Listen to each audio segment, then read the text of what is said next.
And we call ourselves Christian, don't we? We're now in the second Sunday of our walk through Lent with Jesus. Lent, the season of honesty about our sin, truth telling about the many ways we fall short of God's goodness. Lent, the season of repentance and lament. Lament. Today, when we think of mourning, it's usually in response to a death or a loss. Most of us never weep except at funerals. Back in the days when the American revivalism was happening, when Christianity spread like wildfire across the American frontier, at most revivals, they had what was called the mourner's bench. That was where the people sat until they came to grips with their sinfulness. They sat there long enough to think about it. We don't do that today. We don't even think anything we do is sin. And the story I shared at the beginning regarding, do you know who I am? Well, it's a funny moment when there is also truth in it. We never know who we are on our own. Our sense of self develops over time as we define ourselves in relation to others around us. I am this, not that. These are my people, these are not. And we are definitely defined by the groups we are part of, whether it be nationality or race or ethnic background or religion, our color, our sexual identification. We tend to be identified with groups. If we could gaze just under our clothes and skin or examine our DNA, we would see that we humans are virtually identical. Yet we find ourselves living in a world of tensions and divisions, competition and wars that come from the identities we wear. It's a dangerous world. And a great deal of the danger comes from the ways we humans have defined ourselves against others, the ways we exclude, demonize, or even attack those different from us. A few weeks ago, I spoke about Daryl Davis and his activity around the members of the Ku Klux Klan, and how amazing it is as he actually spoke and listened to stories, really listened, and saw how feelings could be changed when people are willing and not interested only in my way or the highway. We just heard one of the most poignant moments in all of the gospel stories. Jesus is on his way to Jerusalem, and he already knows what's ahead. Bitter conflict and likely death at the hands of the Roman powers. It's going to be his. He is agonizing over the plight of his people and over their arrogance and sin. He is keenly aware of what happens to prophets who take on the powers that be. He's awake. And today, we have many in a stint over the gas pumps, and the reality of what is happening in the Ukraine is really what's uppermost and what's most important of all the issues of today's date. Every other one doesn't matter a hoot. What matters is what's happening in Europe around the situation of war. And the gospel reading is a strange one. And I wonder, did Jesus reach that point of no sense wasting my time with some of them? Their minds are made up and nothing I could say would matter. That happens to all of us at one time or another. Sometimes there is no resolution when hate exists. Then, as Jesus was walking along the road, all of a sudden he erupts with a cry from the heart. Jerusalem, Jerusalem, the city that kills the prophets and stones those who are sent to it. How often have I desired to gather your children as the hen gathers her brood under her wings, and you were not willing. Strangely, though, he is sounding not like a troublemaking prophet, but an agonizing mother, as he imagines himself a hen wanting to gather the brood under the wings. It seems to me that parents carry that kind of immense burden, that of having more desire to protect and nurture their children than they sometimes know what to do with. You know, they have those helicopter parents. They so badly yearn for their children to grow and thrive. They so often ache when their children suffer. And they so urgently long for their children to care for each other. I doubt there is any pain like the pain of a parent seeing a child suffer, or any grief like the grief when the children are alienated from each other. Jesus' cry is filled with frustration, grief, and determination that God's children, his children, could somehow come together under the wings of God's love. That was Jerusalem 2,000 years ago. The tragic truth of today is that if Jesus agonized and even wept over Jerusalem, then the tears would be flowing nonstop now. Not only over Jerusalem, but the Ukraine, and for Christians within local churches that snub each other, won't talk to each other, hang on to bitterness, won't even acknowledge others. We call ourselves Christian. Whenever there is upset, there is opportunity to be better because of it or bitter. When one chooses to live in bitterness, relationships end. How very sad. It must be, I would imagine, exciting for pilgrims to go to the Holy Land, and especially Jerusalem, to travel Bethlehem and Galilee and to walk the streets where Jesus walked and knew and he loved them. It must feel as if you're at ground zero, the holiest of places where the three great faiths, Judaism, Christianity, and Islam, all started. Father Abraham. There is a pervading sadness hanging over that ancient city as Jews, Christians, Muslims live tense, hostile lives alongside each other.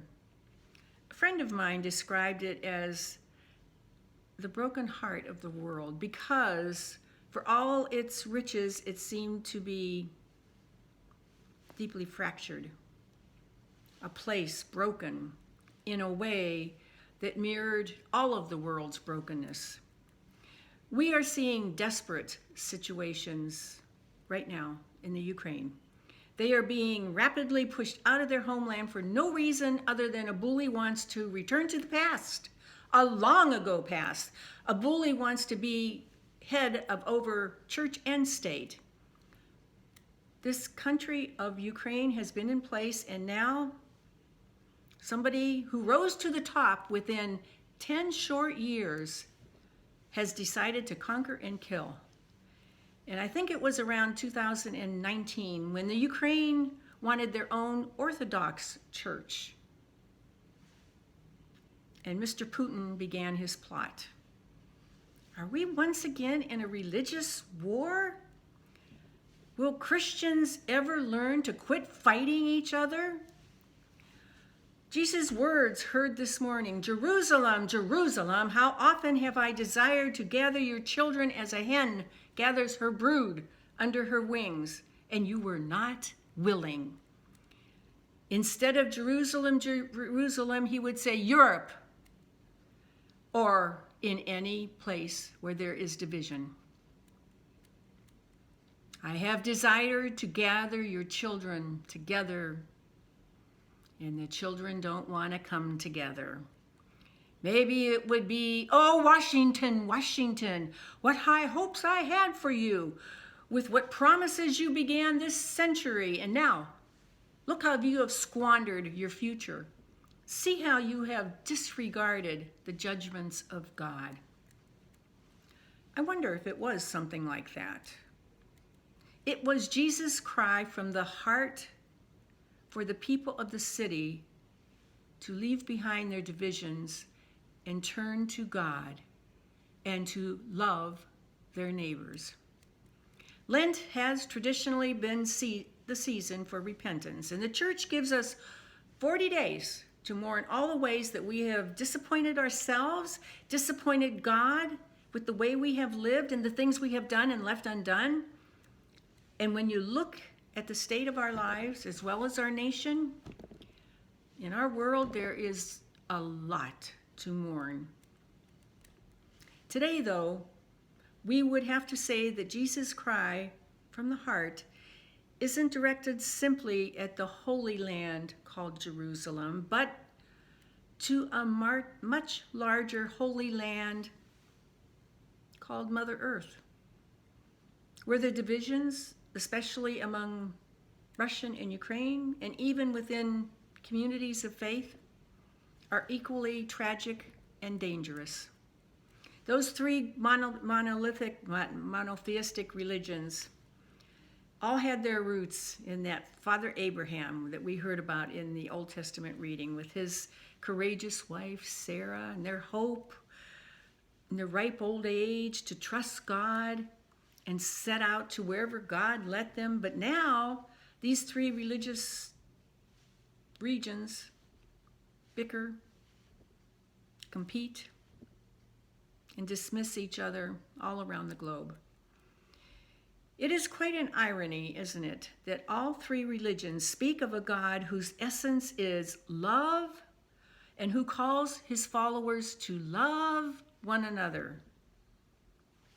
Christianity is part of that threesome, but something sometimes happens in a religion that turns it into the opposite of what we profess.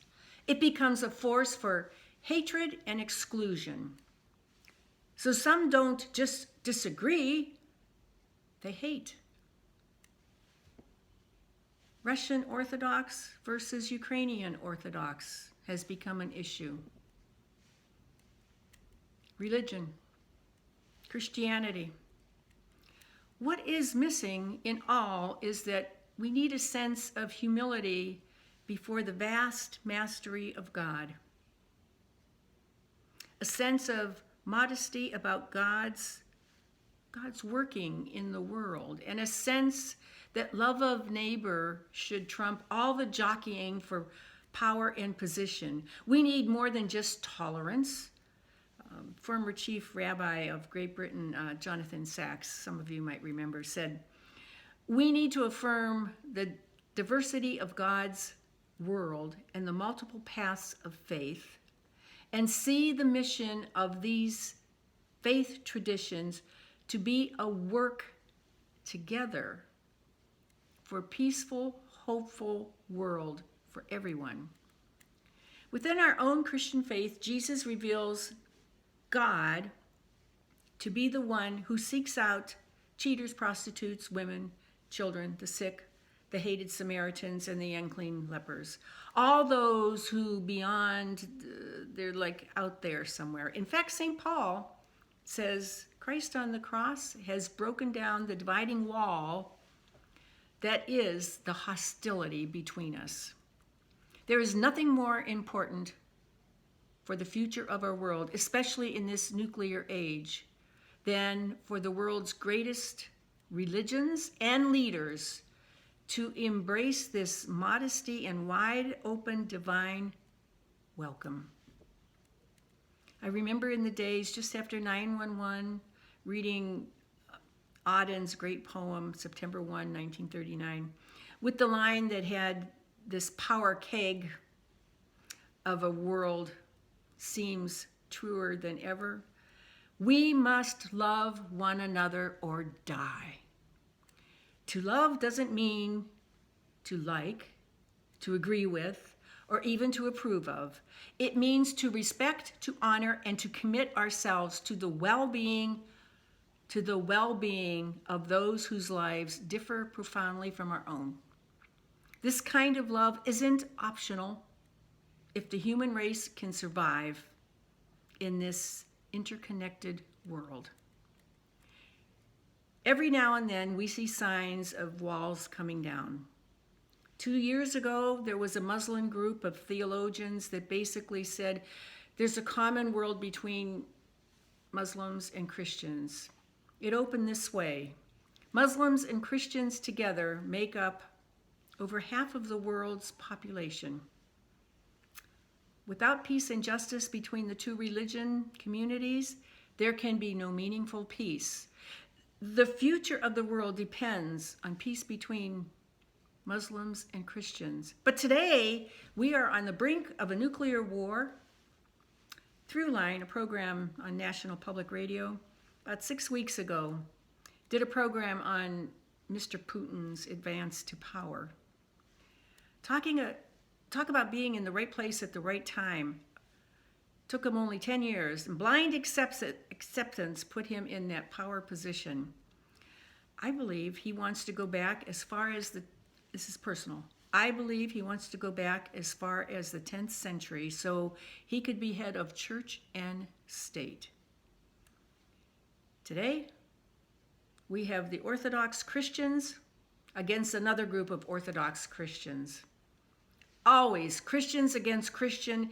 It is a shame and it is absolutely ugly. The basis of peace is in the two foundational principles of all three of the Abrahamic faiths: love of the one God and love of the neighbor. Can't we do that? Reconciliation always comes down to personal relationships. And today we hear how some were killed in street riots and bomb explosions, and how in all of their grief the mothers have united and joined together to help each other, to help the stranger. They speak of their lost children with intense affection and of their desperate yearning for an end to the hatred and violence. You couldn't miss their tears and passion if you watched the news. And when women and children, they got out of the Ukraine, but the males had to stay and fight behind. So to hopefully ward off the Russian attack. There's nothing quite like the love of a parent to remind you of God's love.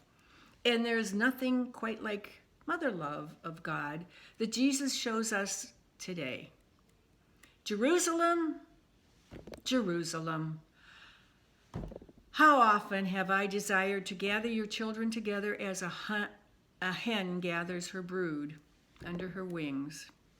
There it is, God's aching, yearning heart, pleading for the children of this world, of our churches, to open their arms and embrace and begin the work of healing. Monday night I heard a soldier speaking of how they had all been lied to as to why they were going to the Ukraine. All lies, and now he sits with a heavy guilt and is actually seeking the forgiveness from the Ukrainian people and God. That cry too, like the cry of Jesus, is so real. If Jesus thought about our town today, would he rejoice that we have been faithful to his way? Or would he lament? Would he say, you have rejected and derided those prophetic truth tellers who dared to call you to account and tell you the truth. I wanted to gather you close to me as a mother hen gathers her chicks, but you wouldn't have any part of it. Now it's time for tears. It's the cry straight from the heart of God. And the people said, Amen.